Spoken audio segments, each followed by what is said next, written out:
Welcome back. So today we are tackling a big one, the PhD application process. तो हम अपने last videos में discuss कर चुके हैं कि आपने पीएचडी करनी है या नहीं करनी है, अपना मेन डिसीजन आपने ले लिया है। उसके बाद पीएचडी का रिसर्च टॉपिक और अपना एडवाइज़र कैसे चूज़ करेंगे ये भी हम डिस्कस कर चुके हैं।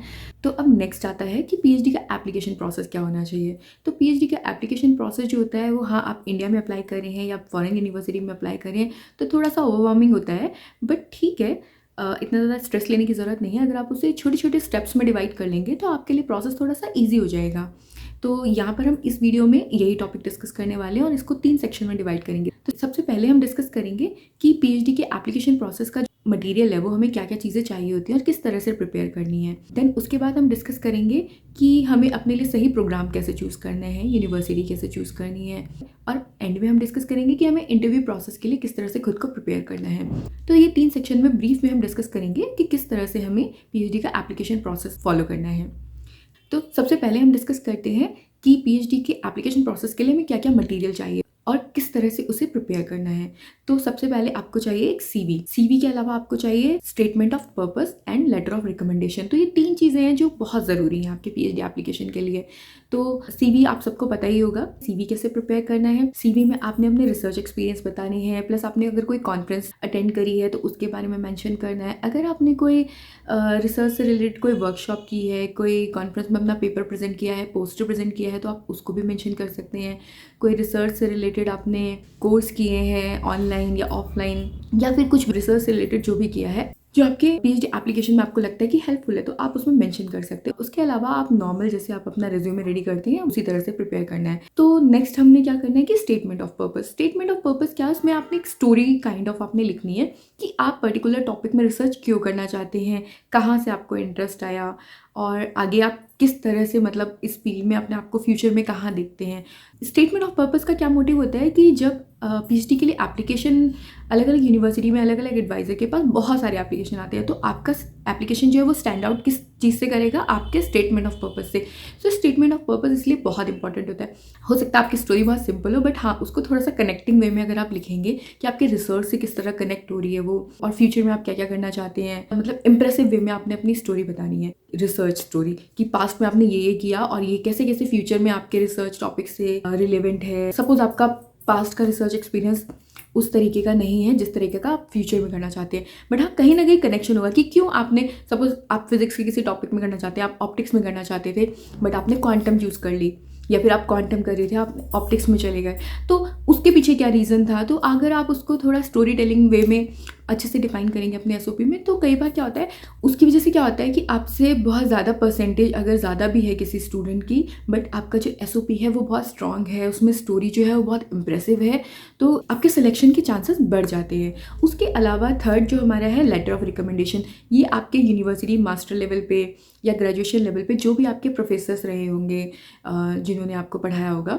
तो उनसे आप लेटर ऑफ रिकमेंडेशन के लिए बोल सकते हैं। तो वो आपके बिहाफ में एक लेटर लिखेंगे कि मतलब मैं इस स्टूडेंट को इतने टाइम से जानता हूँ, ये इस फील्ड में बहुत अच्छा है, बहुत हार्ड वर्किंग है, मतलब एक तरह से आपकी तारीफ़ लिखेंगे, जेन्युइन तारीफ़, क्योंकि नेक्स्ट यूनिवर्सिटी में जो भी आपके सुपरवाइज़र होंगे उन्हें भी 4 साल आपके साथ काम करना है, या यूनिवर्सिटी कुछ आपको फंडिंग देगी, तो उनको पता नहीं है आपके बारे में, और मार्क्स के बेसिस पे वो बहुत चीज़ें डिसाइड नहीं कर सकते, क्योंकि 60% से ऊपर बहुत लोगों के मार्क्स है, तो उन्हें चूज़ करने के लिए कुछ चीज़ें चाहिए। तो जिसमें से एक हो गया आपका स्टेटमेंट ऑफ पर्पस, दूसरा हो गया आपका लेटर ऑफ रिकमेंडेशन। तो ये 2 चीज़ें जो है वो बहुत ज़रूरी है, क्योंकि सीवी में आप बहुत ज़्यादा चीज़ें मॉडिफाई नहीं कर सकते। आपको पता है कि आपने अगर ये कोर्स किया है या फिर आपकी इतनी परसेंटेज है तो वो उतनी ही रहेगी, या आपने इस ईयर में ग्रेजुएशन पोस्ट ग्रेजुएशन किया तो उसमें आप कुछ चेंज नहीं कर सकते। लेकिन हाँ, आपका जो लेटर ऑफ रिकमेंडेशन है प्लस आपका स्टेटमेंट ऑफ पर्पस है वो बहुत मैटर करता है, क्योंकि उसमें आप अपनी स्टोरी को किस तरह से डिफाइन कर रहे हैं, किस तरह से कनेक्ट कर पा रहे हैं अपने फ्यूचर रिसर्च से, तो वो आपके सिलेक्शन के चांसेस को बढ़ा सकता है।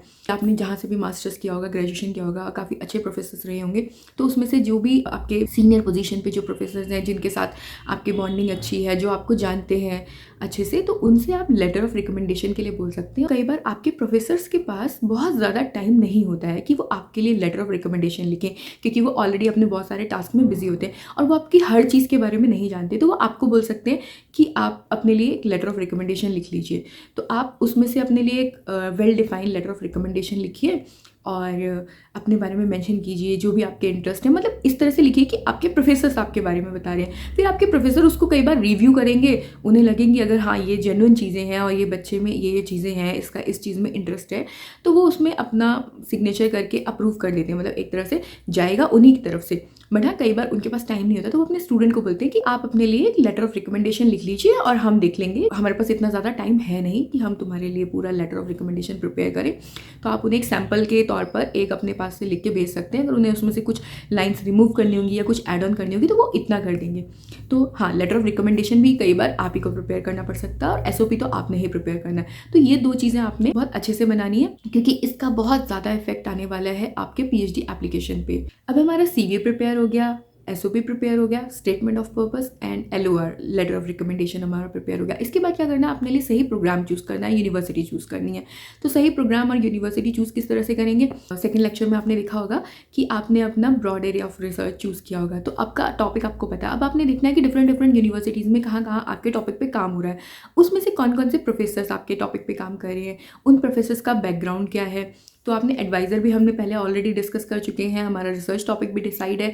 तो अब हमने देखना है कि कहाँ कहाँ मतलब कौन कौन से पोटेंशियल एडवाइज़र हमें पसंद आ रहे हैं। अब हमें उन यूनिवर्सिटीज़ में अप्लाई करना है। ज़रूरी नहीं कि यूनिवर्सिटी की रैंकिंग बहुत हाई हो, लेकिन आपके फील्ड में हो सकता है वो यूनिवर्सिटी बहुत अच्छा काम कर रही हो, क्योंकि ओवरऑल रैंकिंग जो होती है वो और बहुत सारी चीज़ों पर डिसाइड होती है। बट अगर आपके फील्ड में फैसिलिटीज़ हैं उस यूनिवर्सिटी में, उसके पास लैब है, अगर आपका लैब वर्क है या फिर आपका थियोरेटिकल वर्क भी है, तो वहाँ पर सुपरवाइज़र किस तरह के हैं, उनका बिहेवियर किस तरह का है, वो रेड फ्लैग सुपरवाइज़र तो नहीं है। तो ये सारी चीज़ें आपने ध्यान में रखते हुए डिफरेंट यूनिवर्सिटीज़ में चेक करना है, अपने लिए सही प्रोग्राम चूज़ करना है। आपने जो कुछ एडवाइज़र्स शॉर्टलिस्ट किए होंगे वो किस किस यूनिवर्सिटी से लिंक्ड हैं। कई एडवाइज़र जो होते हैं वो 2 या 3 यूनिवर्सिटी से भी लिंक्ड होते हैं। तो आपने देखना है कि कौन कौन सी यूनिवर्सिटी में सारी फैसिलिटीज़ हैं, वहाँ का कल्चर कैसा है, और कौन सी सिटी में है या कौन सी कंट्री में है, वहाँ का एनवायरनमेंट कैसा है, आपको बहुत ज़्यादा एडजस्ट करने में प्रॉब्लम तो नहीं आएंगी।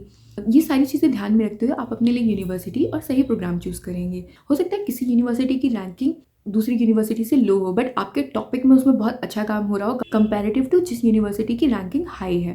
तो आप इसके बेसिस पे आपने यूनिवर्सिटी और प्रोग्राम चूज़ कर दिया। अब फाइनल हम देखते हैं कि हम इंटरव्यू के लिए कैसे प्रिपेयर करना है। आपका सीवी प्रिपेयर हो गया, आपका एसओपी प्रिपेयर हो गया, आपका लेटर ऑफ रिकमेंडेशन प्रिपेयर हो गया, उसके बाद आपका यूनिवर्सिटी और प्रोग्राम सेट हो गया कि कौन सी यूनिवर्सिटी में आपने अप्लाई किया है। अब आपको वहाँ से कॉल आता है, तो सपोज आप शॉर्टलिस्ट हो गए हैं कुछ यूनिवर्सिटीज़ के लिए, तो अब आपने क्या करना है, इंटरव्यू के लिए खुद को कैसे प्रिपेयर करना है।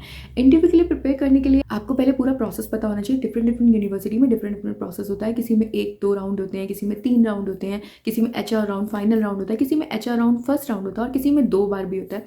तो आपने देखना है कि किस तरह से प्रोसेस होता है। Technical round most of the time 1 या 2 ही होते हैं, बट हाँ अलग अलग यूनिवर्सिटी का अलग अलग क्राइटेरिया होता है। तो आपने क्या करना है, अपने आपको इंटरव्यू के लिए किस तरह से प्रिपेयर करना है। तो सबसे पहले आपने प्रोसेस का आपको पता होना चाहिए कि क्या क्या प्रोसेस है, कितने राउंड्स हैं। उसके बाद आपने जो अपना सीवी सेंड किया है, आपने एसओपी सेंड किया है या एलओआर सेंड किया है, उसमें आपने जो भी स्किल सेट अपने डिफाइन करे हैं, अपना रिसर्च इंटरेस्ट डिफाइन किया है, वो आपको पता होना चाहिए। मतलब ऐसा नहीं कि आपने कुछ भी लिख दिया था और अब आपको पता नहीं, आप ब्लैंक हो उनके सामने। वो उससे ही रिलेटेड चीज़ें आपसे पूछेंगे, आपका जो भी स्किल सेट है।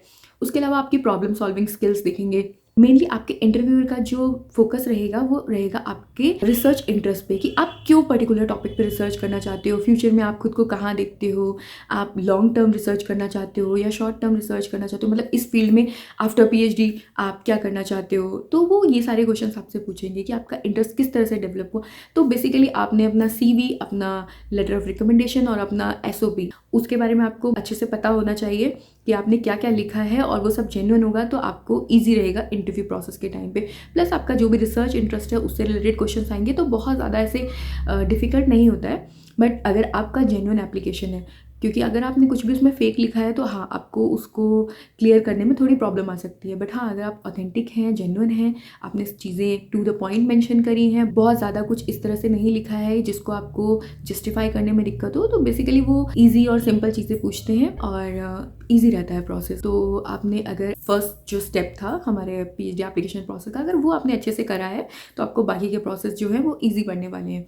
तो आपने इस तरह से इंटरव्यू के लिए प्रिपेयर करना है। आप ये भी कर सकते हैं कि आप ये सारी प्रैक्टिस अपने किसी फ्रेंड के साथ भी कर सकते हैं, या फिर आप अपने कैमरा के सामने भी प्रिपेयर कर सकते हैं। उससे आपको आपकी बॉडी लैंग्वेज, आपकी पिच, आपकी टोन, सारी चीज़ें आपको आइडिया लग जाएगा कि आप किस तरह से बोल रहे हैं। तो थोड़ा बहुत आपको इस चीज़ से हेल्प मिल जाएगी। पीएचडी का जो एप्लीकेशन प्रोसेस है, बेसिकली ये अपने लिए एक सही जगह ढूंढना है और वहाँ के लिए सिलेक्ट होना है। तो बहुत ज़्यादा नर्वस होने की, बहुत ज़्यादा टेंशन लेने की ज़रूरत नहीं है। अगर आप ऑर्गेनाइज्ड हैं, प्रिपेयर हैं, आपने सारा मटेरियल प्रिपेयर करा, आप स्टेप बाय स्टेप फॉलो कर रहे हैं चीज़ों को, तो आपके लिए बहुत ज़्यादा डिफिकल्ट नहीं होने वाला है। प्रोसेस काफ़ी ईजी है, और अगर आपने लास्ट वीडियो में जो मैंने चीज़ें बताई आपने 1 बाय 1 फॉलो करी हैं, तो आपको बहुत ज़्यादा दिक्कत नहीं आने वाली, क्योंकि आपकी काफ़ी सारी चीज़ें ऑलरेडी डिसाइड हो चुकी हैं। तो आपको बहुत ज़्यादा प्रॉब्लम नहीं आने वाली। बहुत ज़्यादा अगर आपको लगता है, तो मैं अपने पिछले वीडियो में भी बता चुकी हूँ कि ऑलरेडी जो उन सुपरवाइज़र के अंडर काम कर रहे हैं, उन यूनिवर्सिटी में जो स्टूडेंट्स हैं या उस कंट्री में जो स्टूडेंट है, आप उनसे डिस्कस कर सकते हो कि क्या क्या प्रॉब्लम आ रही है उनको। हो सकता है यूनिवर्सिटी में बहुत ज़्यादा प्रॉब्लम ना हो, बट सिटी वाइज उन्हें प्रॉब्लम आ रही हो, तो क्या क्या हर्डल्स आपको फेस करने पड़ सकते हैं। तो आप हेजिटेट मत कीजिए, उन लोगों से डिस्कस कीजिए। बट हाँ, ऐसा नहीं कि किसी एक इंसान से डिस्कस करके आप कंक्लूजन पे पहुंच जाए। आपने 2-3 लोगों से डिस्कस करना है, 2-3 लोगों से, अलग अलग लोगों से आप बात कीजिए जो ऑलरेडी वहाँ पे काम कर रहे हैं। उसके बाद डिसाइड कीजिए कि आपको क्या करना है, क्या ये यूनिवर्सिटी सही है, क्या ये एडवाइज़र सही है, क्या वो लैब अच्छी है आपके लिए। उसके बाद आपको बहुत ज़्यादा दिक्कत नहीं आने वाली। और पीएचडी का जो इंटरव्यू प्रोसेस है वो बहुत स्मूथ होने वाला है आपका, अगर आपने बाकी सारी चीज़ें अकॉर्डिंगली करी हैं। और अगर आपको ये सारी टिप्स हेल्पफुल लगती हैं और आप फ्यूचर में भी गाइडेंस चाहते हो, तो please like this video and subscribe my channel and press the bell icon. और अगर इसके अलावा आपके कुछ और क्वेश्चंस हैं, कोई डाउट्स हैं, तो आप कमेंट सेक्शन में मेरे से पूछ सकते हैं। मैं ट्राई करूँगी आपके क्वेश्चंस के आंसर देने की। तो मिलते हैं अपने नेक्स्ट वीडियो में। Bye bye.